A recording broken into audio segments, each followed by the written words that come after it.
Welcome back to the channel, everyone. We are here for the Clash of Champions review. Now, what are my opinions on Clash of Champions? I thought it was alright. I didn't think it was too bad. I thought it was pretty decent. So this is going to be my review. Hope you guys are ready for it. Hit that thumbs up. Subscribe if you haven't done so. And let's dive right in to the review.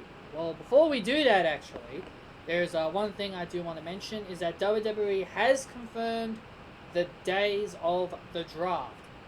It's a two-night event. The first part of the draft will be taking place on SmackDown, and the second night of the draft will be taking place on Monday Night Raw, which will be October 8th and October 12th. So that should be fun. And now that I know the day, and now that I know they confirmed that every superstar and every champion are eligible for this draft, now this gives me an idea on what I'm thinking of doing. Because you guys know me, I tend to make a lot of predictions.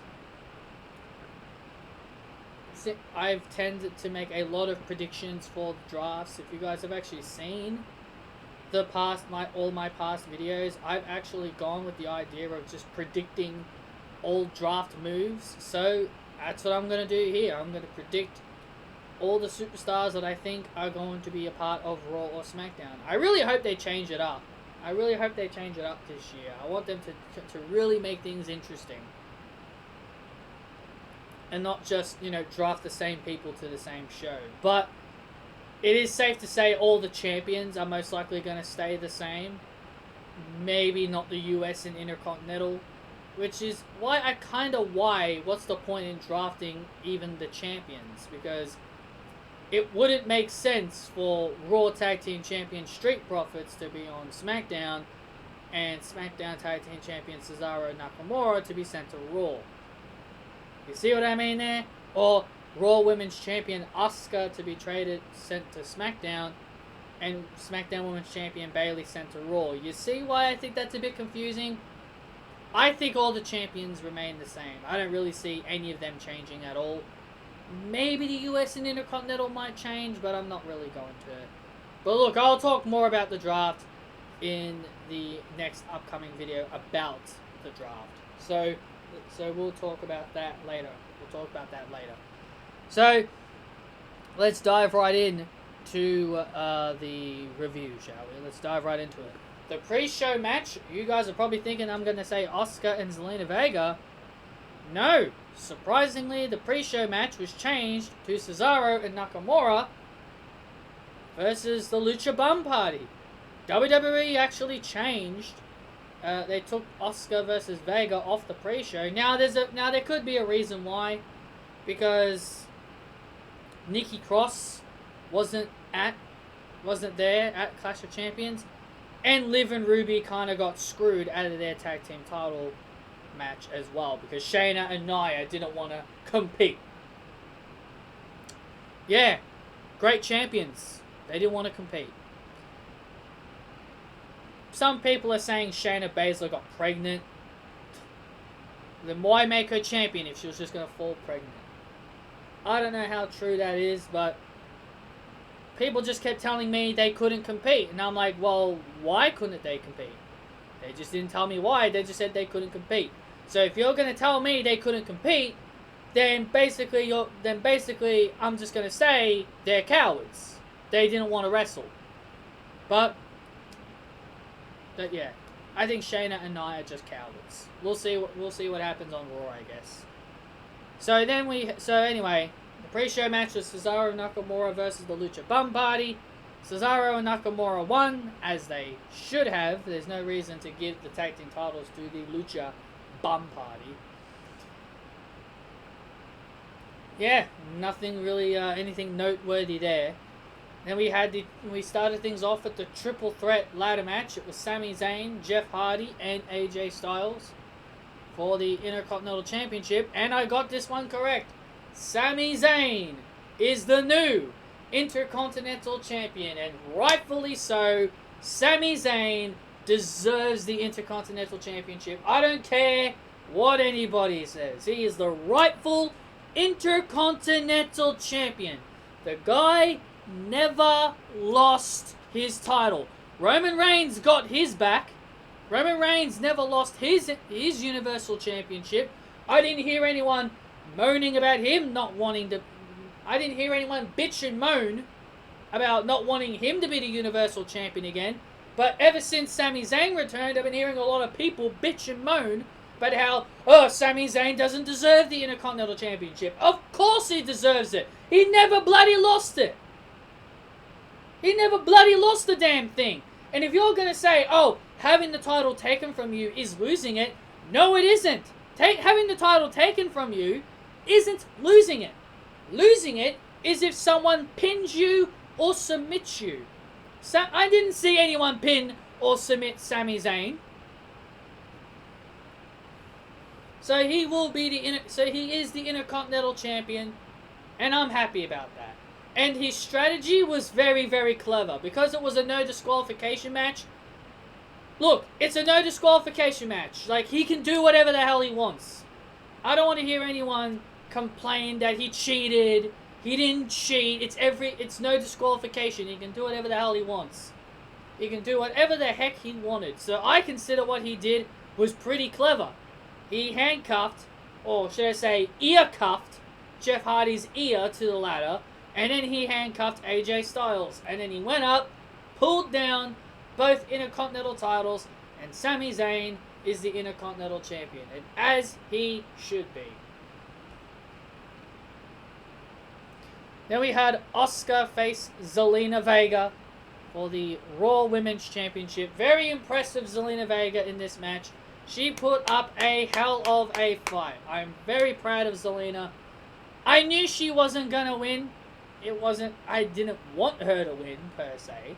I like her, but I didn't want her to be the champion just yet. Because you don't need to, force someone down the fans' throats. But as I said, Vince is high on her, and you think he would want to give her a good showing, and that's exactly what she had here.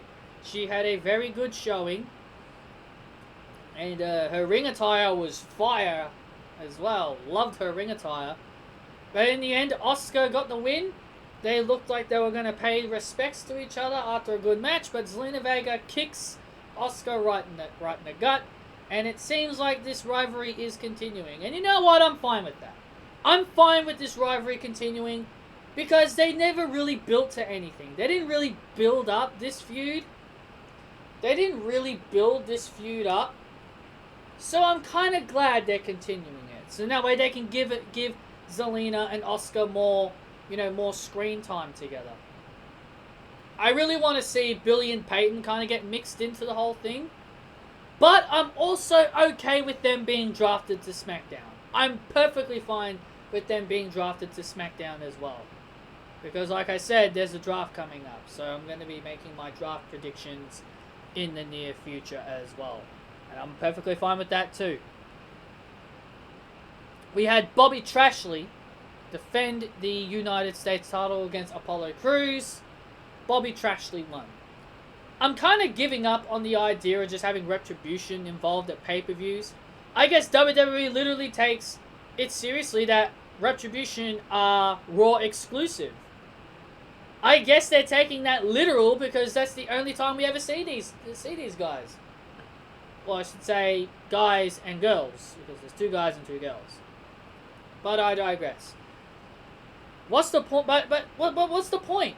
What's the point in having Retribution be in an angle with the Hurt Business if they're not going to do anything? Just makes no sense to me.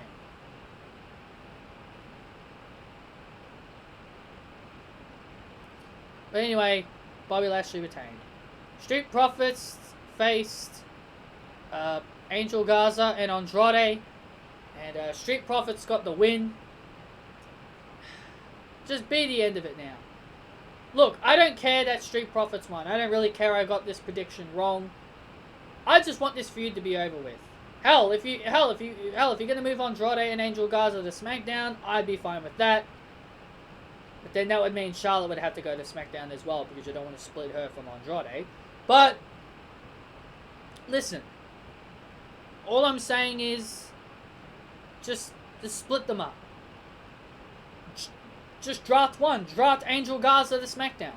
Move Garza to SmackDown if you really want to. That's a good idea.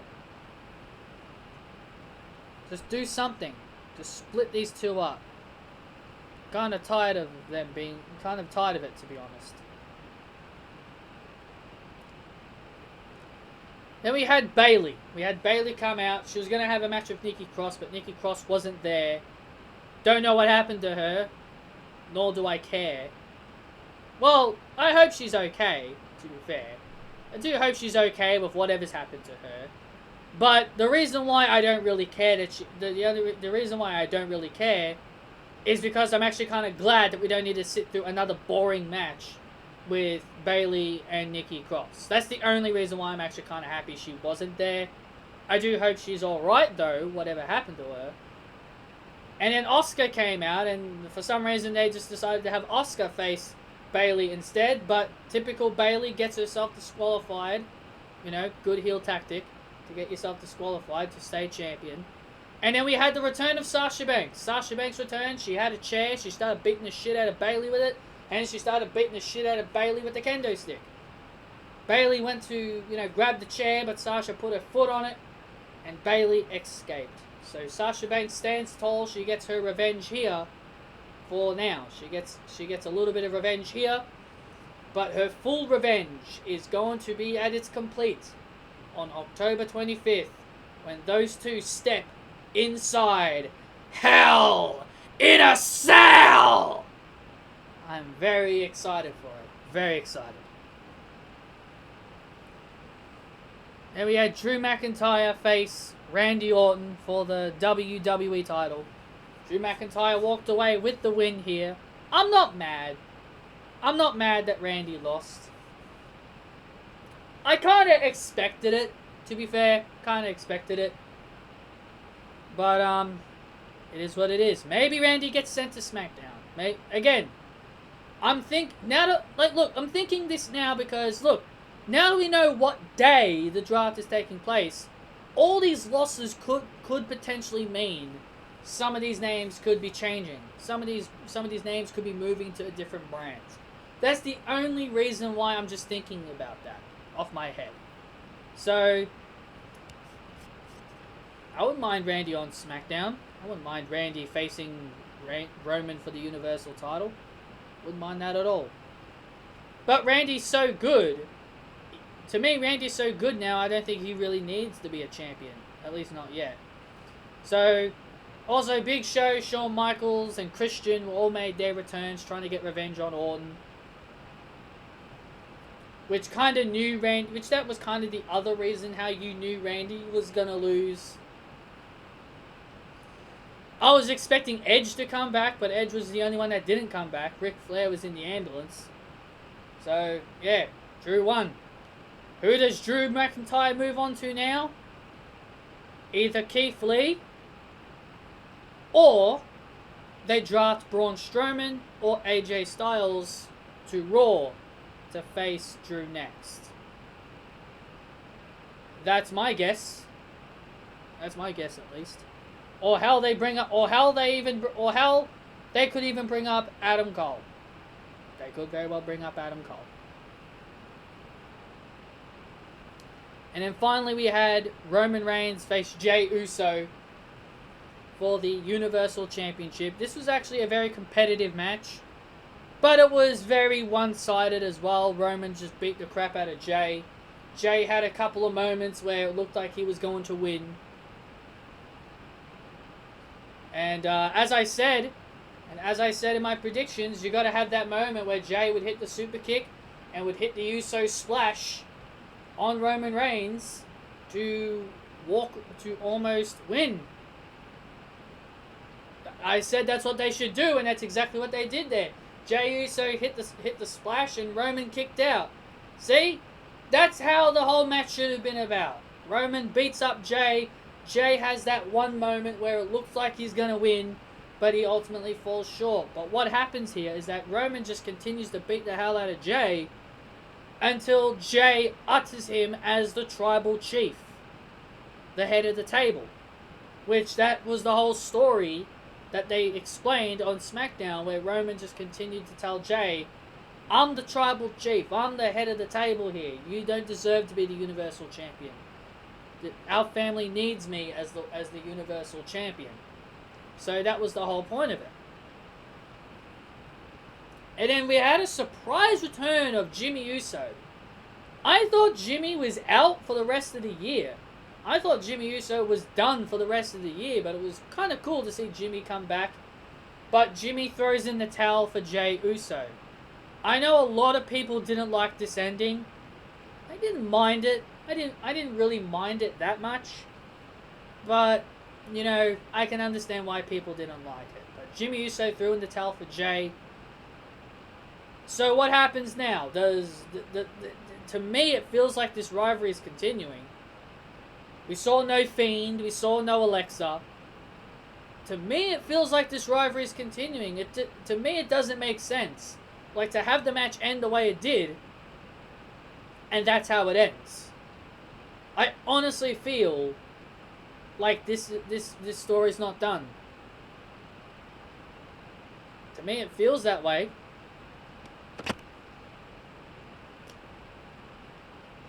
I don't know. I can't answer that question. I don't know if this is the end of it. If they're gonna move Roman on to Bray Wyatt and the Fiend and Alexa. I don't know if they're gonna move Roman on to the Fiend and Alexa. I don't know. I guess we'll have to wait and see on SmackDown. But anyway, guys, thank you all so much for joining me for this review. I hope you guys did enjoy. Hit that thumbs up. Let me know your thoughts down below. And be sure to subscribe if you haven't done so. And I will see you all tomorrow for Monday Night Raw.